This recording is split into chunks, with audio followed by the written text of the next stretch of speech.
এই আকাশবাণী গুৱাহাটী সন্ধিয়াৰ আঞ্চলিক বাতৰি পঢ়িছো অৰুণিমা গোস্বামীয়ে আৰু মোৰ সৈতে আছে প্ৰণীতা দেৱী। এতিয়াৰ প্ৰধান বাতৰিসমূহ হ'ল অসমৰ আৰ্থিকভাৱে দুৰ্বল শ্ৰেণীৰ লোকসকলক সহায়ৰ বাবে অহা ২ অক্টোবৰৰ পৰা ১৭ লাখ লোকক সামৰি অৰুণোদয় নামৰ সৰ্ববৃহৎ আঁচনিৰ শুভাৰম্ভ। ভাৰতত যোৱা ২৪ ঘণ্টাত সৰ্বাধিক সংখ্যক প্ৰায় ৫৬,০০০ লোক কোভিডৰ সংক্ৰমণমুক্ত। অসমত কোভিড-19 নিয়ন্ত্ৰণৰ বাবে আজিৰে পৰা দৈনিক ১ লাখ নমুনা পৰীক্ষা কৰিবলৈ স্বাস্থ্য বিভাগৰ লক্ষ্য নিৰ্ধাৰণ। অসমৰ ৪জনকে ধৰি দেশৰ ২১গৰাকী আৰক্ষী বিষয়ালৈ চলিত বছৰৰ উৎকৃষ্ট সেৱাৰ বাবে পদক ঘোষণা আৰু বিশিষ্ট পণ্ডিত তথা সত্ৰীয়া সংস্কৃতিৰ সাধক মাজুলীৰ নতুন কমলাবাৰী সত্ৰৰ সত্ৰাধিকাৰ ড নাৰায়ণ চন্দ্ৰ গোস্বামীৰ শেষকৃত্য ৰাজ্যিক মৰ্যাদাৰে সম্পন্ন। এতিয়া শুনক বিতং বাতৰি। অসমৰ আৰ্থিকভাৱে দুৰ্বল শ্ৰেণীৰ লোকসকলক সহায়ৰ বাবে ৰাজ্য চৰকাৰে অহা ২ অক্টোবৰৰ পৰা অৰুণোদয় নামৰ সৰ্ববৃহৎ প্ৰত্যক্ষ লাভ হস্তান্তৰ আঁচনিখন আৰম্ভ কৰিব। এই আঁচনিৰ অধীনত প্ৰায় ১৭ লাখ হিতাধিকাৰী উপকৃত হ'ব। এই আঁচনিৰ অধীনত প্ৰতি মাহৰ প্ৰথম দিনটোত হিতাধিকাৰীয়ে বিভিন্ন খাদ্য সামগ্ৰী ক্ৰয়ৰ বাবে ৫০% ৰাজসাহায্য নিজৰ বেংক একাউণ্টত লাভ কৰিব। হিতাধিকাৰীসকলে অৰ্থনৈতিকভাৱে টনকিয়াল নোহোৱা পৰ্যন্ত চৰকাৰে এই সাহায্য ব্যৱস্থা অব্যাহত ৰাখিব। বিত্তমন্ত্ৰী ড হিমন্ত বিশ্ব শৰ্মাই আজি গুৱাহাটীত এখন সংবাদমেলত এই বিষয়ে প্ৰকাশ কৰে। তেওঁ কয় যে সময় আৰু পৰিস্থিতি সাপেক্ষে এই সাহায্যৰ পৰিমাণ কিছু বৃদ্ধিও কৰা হ'ব। ৰাজ্যখনৰ ২ লাখতকৈ কম ভোটদাতা থকা সমষ্টিত ১৫,০০০টা পৰিয়ালক এই আঁচনিৰ দ্বাৰা সামৰি লোৱা হ'ব। ইয়াৰ বিপৰীতে ২ লাখতকৈ অধিক ভোটদাতা থকা সমষ্টিসমূহত ১৭,০০০ পৰিয়ালে এই সুবিধা লাভ কৰিব। ইয়াৰ বাবে ২১০ কোটি টকা ব্যয় হ'ব বুলিও মন্ত্ৰীগৰাকীয়ে জানিবলৈ দিয়ে। তেওঁ কয় যে এই আঁচনি ৰূপায়ণৰ বাবে অহা ১৭ আগষ্টৰ পৰা হিতাধিকাৰী বাছনি প্ৰক্ৰিয়া আৰম্ভ হ'ব। উল্লেখযোগ্য যে এইবাৰৰ বাজেটত ৰাজ্যখনৰ উন্নয়নৰ বাবে ১৮খন ধ্বজাবাহী আঁচনি ঘোষণা কৰা হৈছিল। অৰুণোদয়ৰ পাছত প্ৰতি সপ্তাহে একোখনকৈ আঁচনি ৰূপায়ণ সম্পৰ্কে চৰকাৰে ঘোষণা কৰিব বুলি বিত্তমন্ত্ৰীগৰাকীয়ে প্ৰকাশ কৰে। ভাৰতত যোৱা ২৪ ঘণ্টাত ৫৬,০০০তকৈ অধিক লোক কোভিড-19ৰ পৰা আৰোগ্য হৈছে। এয়া হৈছে এদিনত এই ৰোগৰ পৰা আৰোগ্য হোৱা লোকৰ সৰ্বাধিক সংখ্যা। কেন্দ্ৰীয় স্বাস্থ্য মন্ত্ৰালয়ে প্ৰকাশ কৰা মতে এতিয়ালৈকে দেশৰ ১৬,৩৯,৫৯৯ লোক কোভিড-19ৰ পৰা সুস্থ হৈ উঠিছে। এই ৰোগত আৰোগ্যৰ হাৰ ৭০.৩৮% বৃদ্ধি পাইছে।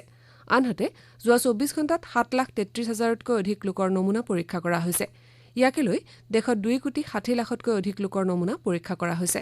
সম্প্ৰতি ভাৰতত ৬,৪৩,০০০তকৈ অধিক লোক চিকিৎসাধীন হৈ আছে। এয়া হৈছে মুঠ কোভিড-19 আক্ৰান্তৰ ২৭.৬৪%। আনহাতে এদিনতে ৬০,৯৬৩জন লোকৰ দেহত কোভিড-19 ধৰা পৰাৰ পৰিপ্ৰেক্ষিতত দেশত সৰ্বমুঠ আক্ৰান্তৰ সংখ্যাই ২৩,২৯,০০০ অতিক্ৰম কৰিছে।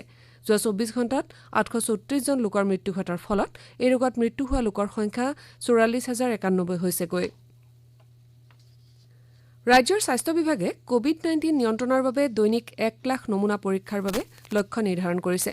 আনহাতে কোভিড ৰোগীৰ সংখ্যা ক্ৰমাৎ বৃদ্ধি পোৱাৰ প্ৰতি লক্ষ্য ৰাখি জনসাধাৰণক স্বাস্থ্য সম্পৰ্কীয় বিভিন্ন পৰামৰ্শ জাৰি কৰা হৈছে। ইয়াৰ ভিতৰত হোম কোৱাৰেণ্টাইনত থকা কোভিড সংক্ৰমিত ৰোগীৰ নিকট সম্পৰ্কীয় বা ঘৰতে থকা লক্ষণবিহীন ৰোগীক ৬ ঘণ্টাৰ মূৰে মূৰে পৰিধান কৰা মাস্ক সলনি কৰিবলৈ কোৱা হৈছে। যিকোনো লক্ষণ দেখা পোৱা মাত্ৰকে চিকিৎসকৰ পৰামৰ্শ গ্ৰহণ কৰা আৰু অক্সিমিটাৰত সঘনাই অক্সিজেনৰ মাত্ৰা পৰীক্ষা কৰি থাকিবলৈ কোৱা হৈছে। লগতে এনে লোক থকা কোঠাত যাতে বতাহ ভালদৰে চলাচল কৰিব পাৰে তাৰ ব্যৱস্থা কৰিবলৈও কোৱা হৈছে। ইফালে অসমত কালি নতুনকৈ ২,৬৬৯জন লোকৰ দেহত কোভিডৰ সংক্ৰমণ ধৰা পৰাত ৰাজ্যখনত মুঠ আক্ৰান্তৰ সংখ্যা ৬৪,৪০৬লৈ বৃদ্ধি পালে। ইয়াৰে কামৰূপ মহানগৰ জিলাৰ ৩৯৯জন, ডিব্ৰুগড়ৰ ২৫৯জন, কাৰ্বি আংলঙৰ ১৮৯জন আৰু তিনিচুকীয়া জিলাৰ ১৮১জন লোক। কালি ১,৪৮৭জন ৰোগী সুস্থ হৈ উঠাত তেওঁলোকক চিকিৎসালয়ৰ পৰা যাবলৈ দিয়া হয়। আনহাতে বৰ্তমানলৈ ৪৫,০০০তকৈ অধিক লোক সুস্থ হৈ উঠিছে আৰু ১৯,১৭৫জন চিকিৎসাধীন হৈ আছে। যোৱা ২৪ ঘণ্টাত ৫২,০৬২টা নমুনা পৰীক্ষা কৰা হয়। এই সময়ছোৱাত সংক্ৰমণৰ হাৰ আছিল ৫.১২%। এই ৰোগত আক্ৰান্ত হৈ কালি ৪জন লোকৰ মৃত্যু হোৱাত ইতিমধ্যে মৃত্যু হোৱা লোকৰ সংখ্যা ১৫৫লৈ বৃদ্ধি পালে। কালি মৃত্যু হোৱাসকলৰ ভিতৰত কাছাৰ জিলাৰ ৩জন আৰু ডিব্ৰুগড়ৰ ১জন লোক। কোকৰাঝাৰ জিলাৰ বিধানপল্লীৰ ৮৮ বছৰীয়া এজন লোক কোভিডৰ পৰা আৰোগ্য হৈছে। অশীতিপৰ ব্যক্তিগৰাকীক আজি সুস্থ হৈ উঠাৰ বাবে জিলাখনৰ ৰূপনাথ ব্ৰহ্ম অসামৰিক চিকিৎসালয়ৰ পৰা অব্যাহতি দিয়া হয়। জিলাখনত স্বাব সংগ্ৰহৰ বাবে আজি ৩,০০০টা নমুনা পৰীক্ষাৰ লক্ষ্য স্থিৰ কৰা হৈছে। লখিমপুৰ জিলাতো স্বাস্থ্য বিভাগে আজি 15,000 ৰেপিড এণ্টিজেন টেষ্টৰ লক্ষ্য স্থিৰ কৰিছে। কেন্দ্ৰীয় গৃহ মন্ত্ৰালয়ে দেশৰ 121 গৰাকী আৰক্ষী বিষয়ালৈ চলিত বছৰত আগবঢ়োৱা উৎকৃষ্ট সেৱাৰ বাবে পদক আগবঢ়োৱাৰ কথা ঘোষণা কৰিছে। এই বিষয়াসকলৰ ভিতৰত অসমৰ 4 গৰাকী আৰক্ষী বিষয়াও আছে। 2018 চনত আৰক্ষীৰ লোকসকলৰ মাজত বিভিন্ন অপৰাধ চিনাক্তকৰণ আৰু তদন্তৰ ক্ষেত্ৰত দ্ৰুত আৰু পাৰদৰ্শী সেৱা আগবঢ়োৱা লোকক উৎসাহিত কৰাৰ লগতে আৰক্ষীৰ লোকসকলক নিজৰ কৰ্তব্যৰ প্ৰতি অধিক নিষ্ঠাৱান কৰি তুলিবলৈ এই পদক আগবঢ়োৱাৰ বিষয়ে সিদ্ধান্ত লোৱা হয়।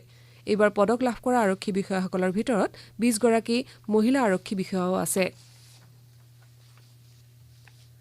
স্বাধীনতা দিৱসলৈ মাজত মাত্ৰ কেইটামান দিন বাকী থকা অৱস্থাত গুৱাহাটী মহানগৰীকে ধৰি ৰাজ্যৰ বিভিন্ন ঠাইত দিৱস উদযাপনৰ বাবে ব্যাপক প্ৰস্তুতি চলোৱা হৈছে।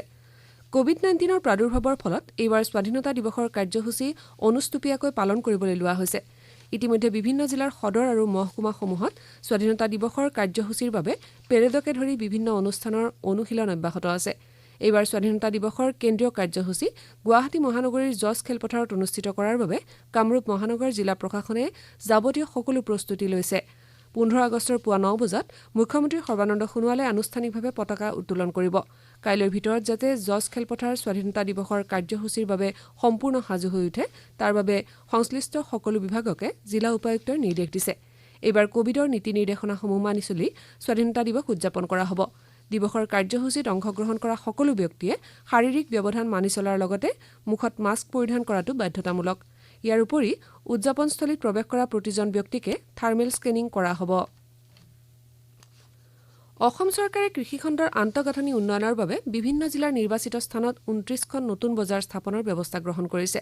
আজি কৃষিমন্ত্ৰী অতুল বৰাই গুৱাহাটীত এখন সংবাদমেলত কয় যে প্ৰতিখন বজাৰ স্থাপনৰ বাবে 2.5 কোটি টকাকৈ ব্যয় কৰা হ'ব। তদুপৰি কৃষকৰ উৎপাদিত ফচল মজুত কৰাৰ বাবে 12টা ৱেৰহাউছ বা গুদামঘৰ স্থাপনৰো ব্যৱস্থা লোৱা হৈছে। মন্ত্ৰীগৰাকীয়ে লগতে কয় যে শেহতীয়া বানত প্ৰায় 10 লাখ কৃষক পৰিয়াল ক্ষতিগ্ৰস্ত হৈছে। ক্ষতিগ্ৰস্ত ৰাইজক সহায় আগবঢ়োৱাৰ বাবে কৃষি বিভাগে সমূহীয়া নাৰ্চাৰীৰ পৰা কঠীয়া যোগান ধৰি আছে। প্ৰধানমন্ত্ৰীৰ স্বনিধি আঁচনি অৰ্থাৎ পদপথৰ বিক্ৰেতাসকলৰ বাবে আত্মনিৰ্ভৰ নিধি আঁচনিৰ অধীনত এতিয়ালৈ কমেও 1 লাখ লোকক ঋণ প্ৰদান কৰা হৈছে। এই আঁচনি ঘোষণাৰ 41 দিনৰ ভিতৰতে প্ৰায় 5 লাখ লোকে ইয়াৰ সুবিধা গ্ৰহণৰ বাবে আগ্ৰহ প্ৰকাশ কৰিছে বুলি চৰকাৰী সূত্ৰত প্ৰকাশ পাইছে। বিশেষকৈ কোভিড-19ৰ বাবে দেশত অব্যাহত থকা লকডাউনৰ সময়ত ক্ষতিৰ সন্মুখীন হোৱা ক্ষুদ্ৰ বিক্ৰেতাসকলক এই আঁচনিয়ে যথেষ্ট সকাহ দিছে। আত্মনিৰ্ভৰ ভাৰত অভিযানৰ অধীনত গৃহ আৰু নগৰ পৰিক্ৰমা মন্ত্ৰালয়ে নগৰ এলেকাৰ প্ৰায় 50 লাখ পদপথৰ বিক্ৰেতাক সামৰি এই আঁচনি ঘোষণা কৰিছিল। এই আঁচনিৰ অধীনত প্ৰতিজন বিক্ৰেতাক 10,000 টকালৈকে ঋণ প্ৰদানৰ ব্যৱস্থাও কৰা হৈছে। ইয়াৰ দ্বাৰা অনা বেংকিং বিত্তীয় কোম্পানীসমূহে বিক্ৰেতাসকলক ঋণ প্ৰদানৰ দিহা কৰিছে। আপোনালোকে বাতৰি শুনিছে আকাশবাণী গুৱাহাটী কেন্দ্ৰৰ পৰা। বিশিষ্ট পণ্ডিত সত্ৰীয়া সংস্কৃতিৰ সাধক শ্ৰীমন্ত শংকৰদেৱ বঁটাপ্ৰাপক তথা মাজুলীৰ নতুন কমলাবাৰী সত্ৰৰ সত্ৰাধিকাৰ ডক্টৰ নাৰায়ণ চন্দ্ৰ গোস্বামীৰ শেষকৃত্য আজি মাজুলীত সম্পূৰ্ণ ৰাজ্যিক মৰ্যাদাৰে সম্পন্ন কৰা হয়। আজি পুৱা নতুন কমলাবাৰী সত্ৰৰ প্ৰাংগণত প্ৰয়াত সত্ৰাধিকাৰগৰাকীক অন্তিম সৎকাৰ অনুষ্ঠানত তেখেতলৈ সন্মান প্ৰদৰ্শন কৰি অসম আৰক্ষীৰ তৰফৰ পৰা বিগুল বজাই 21 জাই টুপধ্বনি কৰে। ইয়াৰ পূৰ্বে ৰাজ্য চৰকাৰৰ হৈ মাজুলীৰ জিলা উপায়ুক্তই প্ৰয়াত গোস্বামীৰ নশ্বৰ দেহত পুষ্পাঞ্জলি অৰ্পণ কৰি শ্ৰদ্ধা জনায়। এই অন্তিম সৎকাৰ অনুষ্ঠানত মুখ্যমন্ত্ৰীৰ প্ৰতিনিধি হিচাপে মুখ্যমন্ত্ৰীৰ বিশেষ কৰ্তব্যৰত বিষয়া ডক্টৰ প্ৰকাশ কাশ্যপে প্ৰয়াত বৈষ্ণৱ পণ্ডিতগৰাকীৰ প্ৰতি শ্ৰদ্ধা জনায়।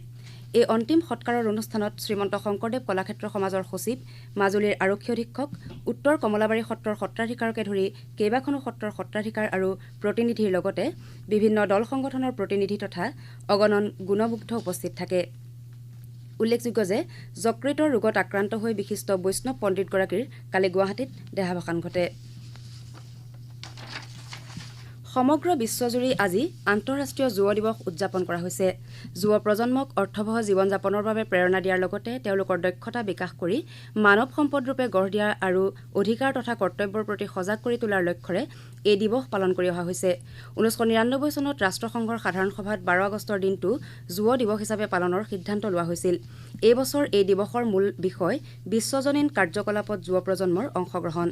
উপ ৰাষ্ট্ৰপতি এম ভেংকায়া নাইডুৱে এই দিৱস উপলক্ষে দেশৰ যুৱ প্ৰজন্ম প্ৰজন্মক উদ্দেশ্যি কৈছে যে তেওঁলোকে দেশৰ লগতে বিশ্বত সমতা স্থাপন আৰু দীৰ্ঘস্থায়ী বিকাশৰ বাবে কাম কৰি যোৱা উচিত। তেওঁ লগতে সমাজৰ পৰা জাতিভেদ আৰু লিংগ বৈষম্যৰ লেখীয়া বিষবাষ্পসমূহ আঁতৰোৱাৰ বাবে মনোনিৱেশ কৰিবলৈ যুৱ প্ৰজন্মৰ প্ৰতি আহ্বান জনায়। কেন্দ্ৰীয় গৃহমন্ত্ৰী অমিত শ্বাহেও আন্তঃৰাষ্ট্ৰীয় যুৱ দিৱস উপলক্ষে যুৱক যুৱতীসকলৰ প্ৰতি শুভেচ্ছা জ্ঞাপন কৰিছে।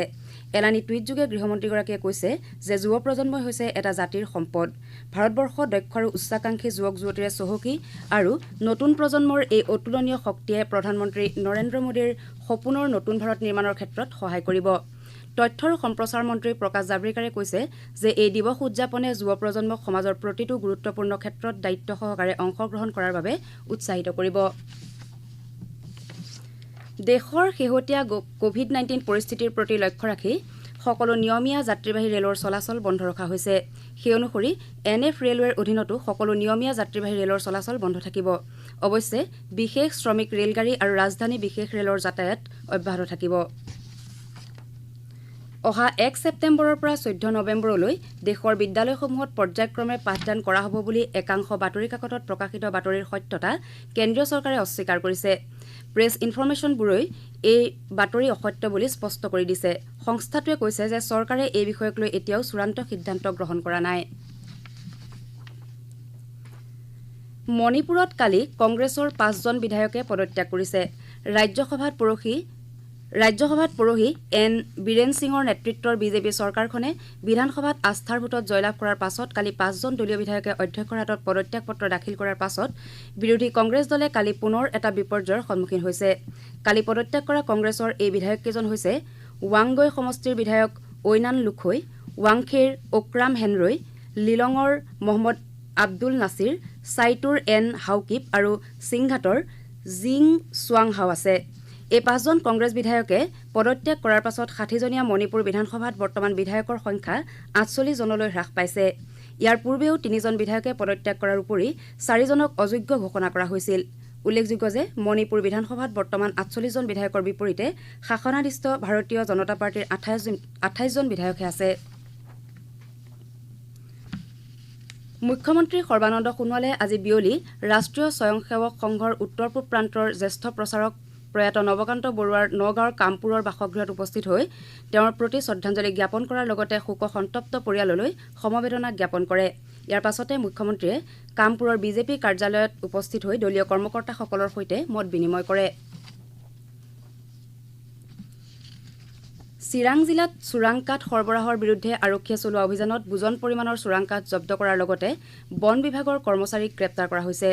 চিৰাং জিলা আৰক্ষী অধীক্ষক সুধাকৰ সিঙে সাংবাদিকৰ আগত প্ৰকাশ কৰা মতে আজি জিলাখনৰ বেংতলত চলোৱা চোৰাং কাঠ বিৰোধী এটা অভিযানত এখন ট্ৰেক্টৰসহ চোৰাং কাঠ জব্দ কৰাৰ লগতে ইয়াৰ লগত জড়িত ৰুণিখাটা ফৰেষ্ট ৰেঞ্জ অফিচাৰৰ চৰকাৰী গাড়ীখনৰ সৈতে গাড়ী চালকজনক গ্ৰেপ্তাৰ কৰা হয়।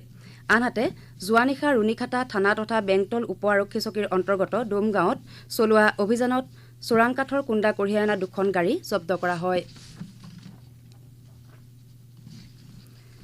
কামৰূপ জিলাৰ ৰঙিয়া মহকুমাৰ বালিসত্ৰ কনিহা আৰু চনমাগুৰিত আজি দিনজোৰা কাৰ্যসূচীৰে খেতিয়কসকলৰ বাবে প্ৰশিক্ষণ কাৰ্যসূচী অনুষ্ঠিত হয়। কোভিড-সৃষ্ট পৰিস্থিতিৰ পৰিপ্ৰেক্ষিতত হোৱা লকডাউনত ক্ষতিগ্ৰস্ত কৃষকসকলক আত্মনিৰ্ভৰশীল কৰি তোলাৰ উদ্দেশ্যে অসম কৃষি বিশ্ববিদ্যালয় আৰু কাহিকুচি উদ্যান গৱেষণা কেন্দ্ৰৰ উদ্যোগত এই প্ৰশিক্ষণ প্ৰদান কৰা হয়। এই প্ৰশিক্ষণত কৃষি, পশুপালন, কাঠফুলা আৰু উদ্যান শস্য উৎপাদনৰ জৰিয়তে কৃষকসকলে যাতে প্ৰধানমন্ত্ৰীৰ আত্মনিৰ্ভৰশীল ভাৰত গঢ়াৰ সপোন বাস্তৱায়িত কৰাত অৱদান আগবঢ়াব পাৰে তাৰ ওপৰত গুৰুত্ব আৰোপ কৰা হয়। ডিব্ৰুগড় গ্ৰাহাম বজাৰ উচ্চ মাধ্যমিক বিদ্যালয়ৰ অৱসৰপ্ৰাপ্ত প্ৰধান শিক্ষক তথা ৰাজ্যিক কৃতি শিক্ষকৰ বঁটাৰে সন্মানিত কমৰুজ জামান আহমেদৰ আজি এখন ব্যক্তিগত চিকিৎসালয়ত দেহাৱসান ঘটে। মৃত্যুৰ সময়ত তেওঁৰ বয়স হৈছিল 76 বছৰ। যোৰহাট জিলাৰ তিতাবৰৰ ব্ৰিনাখায়েক চেকুৰীয়া গাঁৱৰ নিবাসী ধৰ্মপ্ৰাণ মহিলা প্ৰমীলা শইকীয়াৰ আজি পুৱা বাৰ্ধক্যজনিত কাৰণত মৃত্যু হয়। মৃত্যুৰ সময়ত তেওঁৰ বয়স আছিল 72 বছৰ। বাতৰি শেষ কৰাৰ পূৰ্বে প্ৰধান বাতৰিকেইটা পুনৰ এবাৰ। অসমৰ আৰ্থিকভাৱে দুৰ্বল শ্ৰেণীৰ লোকসকলক সহায়ৰ বাবে অহা 2 অক্টোবৰৰ পৰা 17 লাখ লোকক সামৰি অৰুণোদয় নামৰ সৰ্ববৃহৎ আঁচনিৰ শুভাৰম্ভ। ভাৰতত যোৱা 24 ঘণ্টাত সৰ্বাধিক সংখ্যক প্ৰায় 56,000 লোক কোভিডৰ সংক্ৰমণ মুক্ত। অসমত কোভিড-19 নিয়ন্ত্ৰণৰ বাবে আজিৰে পৰা দৈনিক 1 লাখ নমুনা পৰীক্ষা কৰিবলৈ স্বাস্থ্য বিভাগৰ লক্ষ্য নিৰ্ধাৰণ। অসমৰ 4জনকে ধৰি দেশৰ 121গৰাকী আৰক্ষী বিষয়ালৈ চলিত বছৰৰ উৎকৃষ্ট সেৱাৰ বাবে পদক ঘোষণা আৰু বিশিষ্ট পণ্ডিত তথা সত্ৰীয়া সংস্কৃতিৰ সাধক মাজুলীৰ নতুন কমলাবাৰী সত্ৰৰ সত্ৰাধিকাৰ ড নাৰায়ণ চন্দ্ৰ গোস্বামীৰ শেষকৃত্য ৰাজ্যিক মৰ্যাদাৰে সম্পন্ন। আমাৰ সন্ধিয়াৰ